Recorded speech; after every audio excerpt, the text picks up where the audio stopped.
So,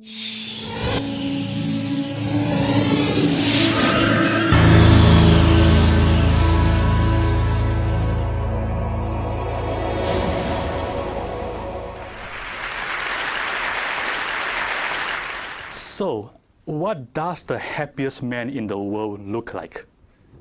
I mean, certainly doesn't look like me, right? He looks like this. His name is Matthew Ricard.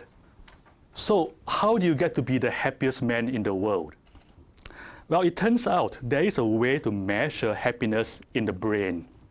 And you do that by measuring the relative activation of the left prefrontal cortex in the fMRI versus the right prefrontal cortex, right? And Matthew's happiness measure is off the charts. He is by far the happiest man ever measured by science. Yeah. Which leads us to a question. What was he thinking when he was being measured? Perhaps something very naughty. Actually, he was meditating on compassion.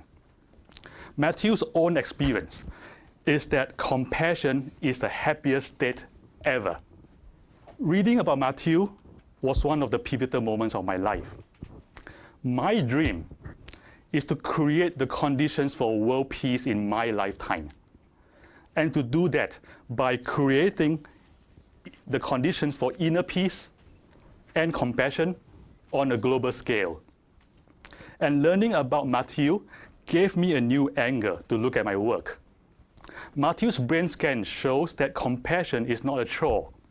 Compassion is something that creates happiness. Compassion is fun, right? And that mind-blowing insight changes the entire game. Because if compassion was a chore, like, nobody's going to do it, except maybe the Dalai Lama, or something, right? But if compassion was fun, everybody's going to do it, right? Therefore, to create the conditions for global compassion, all we have to do is to reframe compassion as something that is fun. But fun is not enough.